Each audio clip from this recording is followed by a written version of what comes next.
July 4th weekend was not a great weekend to have this particular B-25 and antique airplanes come in because it was hot and humid and a few hours before a major storm hit the city. Winds of over 70 miles an hour. To get a ride in the B-25, it was not cheap, as that's an expensive airplane to run. It was $450 per person for a ride. I don't know how long the ride actually lasted. If you wanted to go in the smaller airplanes, the Stearman or the Vultee, they were $200.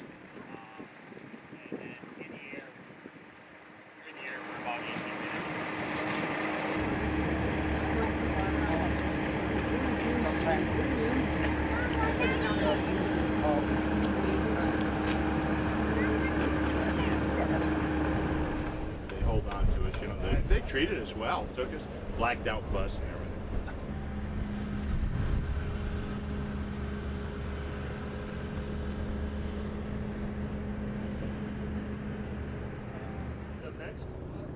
My name is Sean Hocuff. I'm one of the pilots with the Minnesota wing of the Commemorative Air Force. We're here today in Bemidji, Minnesota with 3 aircraft. The one behind me is a North American B-25 Mitchell, and it's one of 6 aircraft that we have at the Commemorative Air Force hangar in South St. Paul, Fleming Field in the Twin Cities. We have the aircraft here in Bemidji as part of the CAF's mission to show these aircraft to the public and keep them flying. So we'll be flying them, giving rides here today, and giving tours through the aircraft throughout the day. Where did the airplane come from? So this B-25 Mitchell was made by North American at Wichita, Kansas. North American was headquartered out in California, where their main factory was. They also had factories in Dallas, Texas, and Wichita, Kansas, where this aircraft was built in 1945.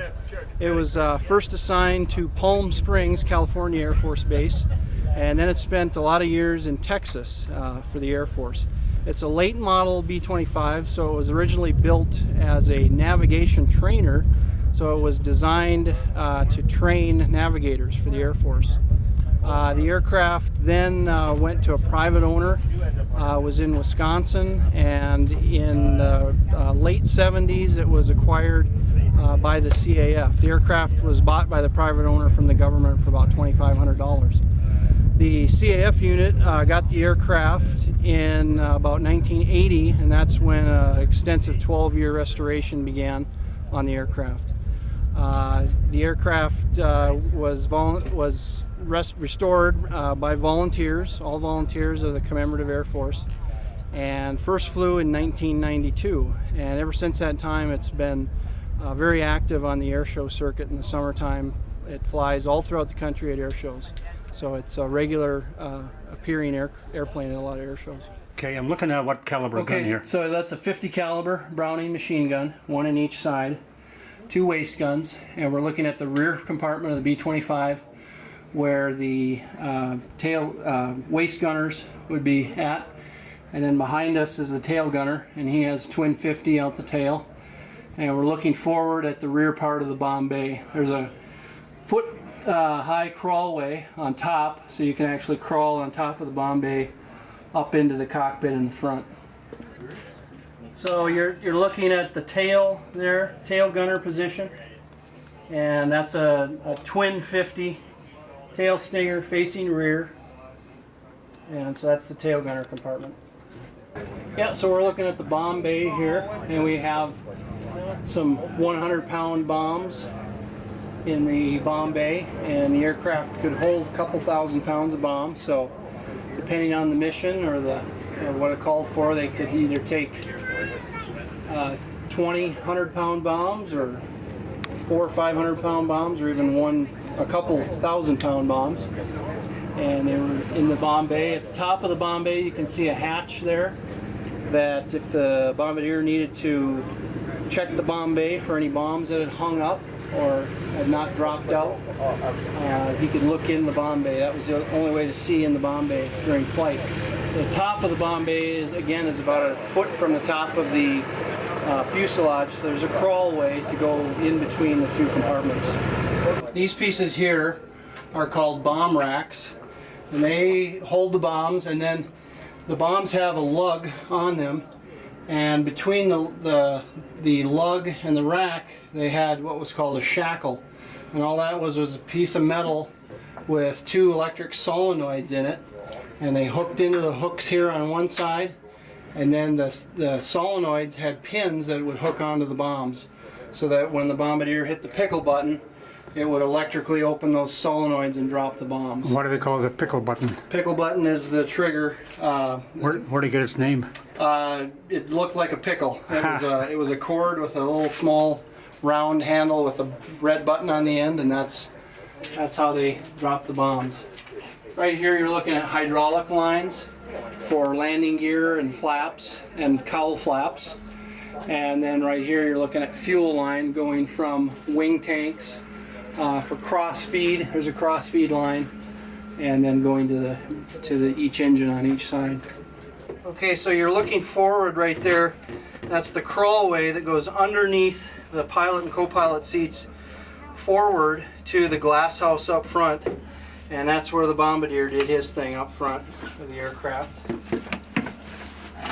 Coming up top here is pilot and co-pilot seat.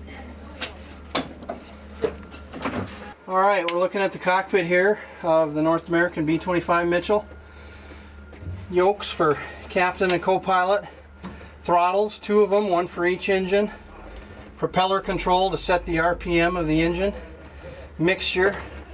Right here are the magnetos for each engine. And starter switches. This has a inertial starter. So when you start the engine, you bring the power on and you turn on the motor, which turns a flywheel. Once that flywheel gets up to RPM, then you engage that flywheel. Propellers turn, you go through about 9 revolutions, and then you bring on your magneto. Then once you get the engine fire, you bring on the primer to feed the engine initially, and then you bring your mixture forward, and then propellers up to get the RPM right around 900 RPM. And as you can see, 2 sets of instruments: airspeed, altimeter, compass, artificial horizon, 2 navigation gauges there. So again, you've got manifold pressure for engine number 1, number 2, RPM of the propellers for number 1, number 2, turn and bank, vertical speed, altimeter, compass, artificial horizon, airspeed. We take off around 130, 145, cruise around 200, just under 200. The airplane will go 330, 340 miles an hour, but we never fly it that fast. Again, middle console here. These buttons are to feather the propellers in the event of an engine failure. Press those buttons and it takes hydraulic pressure out of the prop hubs and streamlines the propellers. That's feathering the propellers. We've got modern instruments in here now. We've got 2 GPS units, makes it easier to navigate, and another set of instruments for the second in command. Down here we've got cowl flap controls. The landing gear control is actually under here. It's under this cover. We have that covered up for air shows.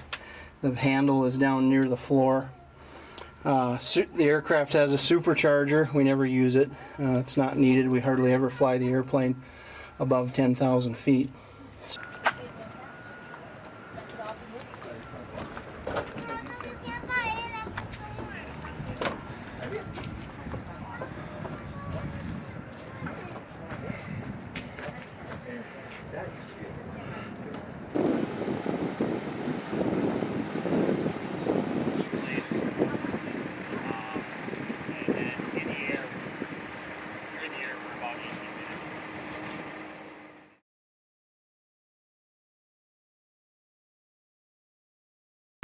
It's a history lesson with wings.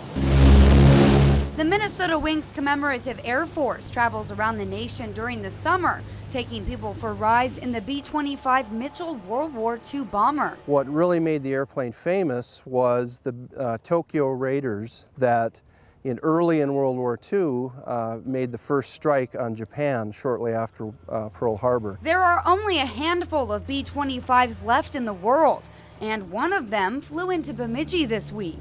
Show people the vehicles that the greatest generation used to fight the war, and how difficult it was compared to today's military. And just as few and far between as the aircraft is the number of pilots who can fly the B-25. The warbird pilots are a very small group. Making this an opportunity that is once in a lifetime. You don't usually get to get up close and touch history. This will be the first B-25 ride ever, for sure. World War II history buff Dan Rantham has been fascinated with the B-25 since he was a boy. I'm excited. I want to get out and get up, and I'm really looking forward to it. A Navy pilot from 1955 to 1959, James McGehee has made it a hobby flying in old warplanes. Every opportunity I take it, and I fly one of them. And I've never flown the Mitchell, so I'm anxious to fly it. After getting a tour of the outside of the plane, we finally got to step inside the historic aircraft. Ready? Yep, ready to go. Now that we're all set and ready to go, everyone has to wear these headsets here because it gets up to 190 decibels, which is basically the equivalent of a rifle shot for 12 seconds straight. And as the plane propellers started to spin, our excitement skyrocketed. Think of the history behind the B-25. A lot of history. 2 passengers and I sat in the front of the plane with the pilots. With passengers in the back, the B-25 can hold up to about 8 people, but not comfortably. It's extremely hot and very confined. It's interesting. It's definitely a functional airplane. It's not an airliner. And even more compact is the gunship nose, which in this model is all glass. So the view was well worth the squeeze. While an exhilarating experience for us, we realized firsthand how difficult it must have been for the pilots. To fly for hours in a confined space like that, those guys really got to work out. You just really appreciate what they did. So the sky's the limit when it comes to learning. And after only 20 minutes in this World War II aircraft, this is one history lesson learned on the fly that won't be forgotten. For this week's In Focus, Jamil Doneth, Lakeland News.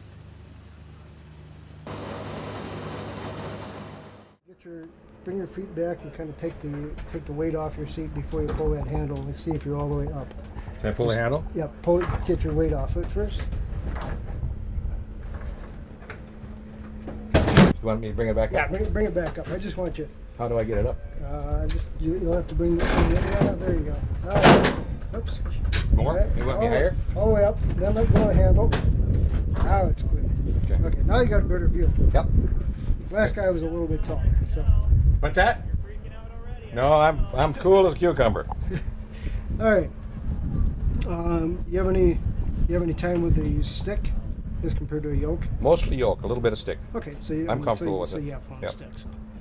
Okay. Any questions? No, I see all the. Your altimeter works. We're 13,900, 1,400. I thought you were 1426. Right there, 1395. Okay. The only other thing, you probably won't need that. No. You know the area a lot better than I do. If I get lost, you tell me where to go. Will do. Okay. All right, the canopy. Just turn this either way. It just pulls the pins on the side. Yeah. Leave it all the way open if you want, all the way closed, whatever is comfortable in between. Halfway back. So I'm not going to have this on if I'm going to have that canopy back. Well, I suppose we should have her shut. Well, you'll have the headset on too, so it'll hold your head. Going to be hot. Okay. If for any reason the canopy was closed, Hi, David. and you couldn't get it open, but that's I got to tell you that. Yeah. Okay. The seat belts, I've explained how to get seat belts off, so you're familiar with that. Is your phone going to be stay clipped on there? Because as you can see, the floor is kind of deep down here, and a lot of things fall. Want to take that? That's going to come out. Yeah. That's usually just get down there, take off, and over here a thump. Yeah, well, that's good. We don't need that. There goes the phone. Yeah. Okay, I've got the control lock on in the front. I'll take that off in a minute. The airplane is a Vultee BT-13. BT-13. Got it. That's going to be a little weird, Mike, to try to shoot anything in There is times like when you're doing the rolling in over the lake. Yeah. I'll do that. You bet. And you can do the filming.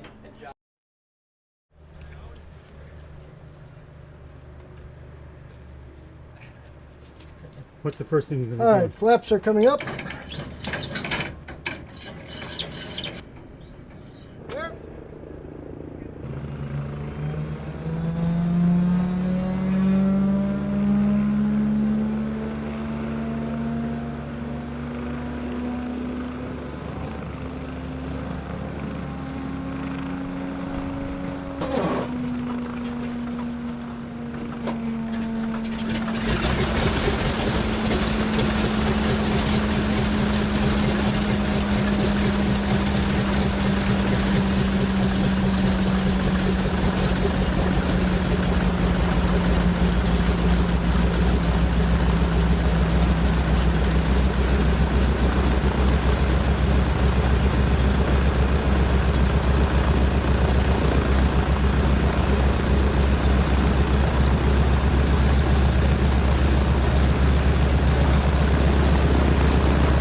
Okay, the airplane is Boeing Stearman, and we're from Grand Prairie, Texas, and we're here to participate in this function today, and happy to be here in Bemidji, and we're here to give some rides and give some historical background on the airplanes.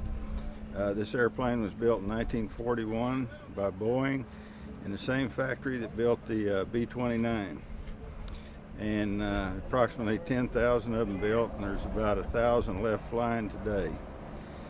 And it was primarily used by both the Army and Navy as a primary trainer during World War II. And the last one was built in 1945. And one of the people that trained in this airplane was President Bush, the first President Bush. He trained in these in St. Paul.